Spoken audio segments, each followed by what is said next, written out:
बलमुआ हमार बहरे में बस गइल बा कि सजनवा हमार बहरे में बस गइल बा।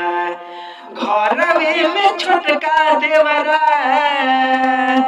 घरवे में छोटका देवरा अखिया में धस गइल बा कि बलमुआ हमार बहरे में बस गइल बा कि सजनवा हमार बहरे में बस गइल बा। घरवे में छोटका देवरा,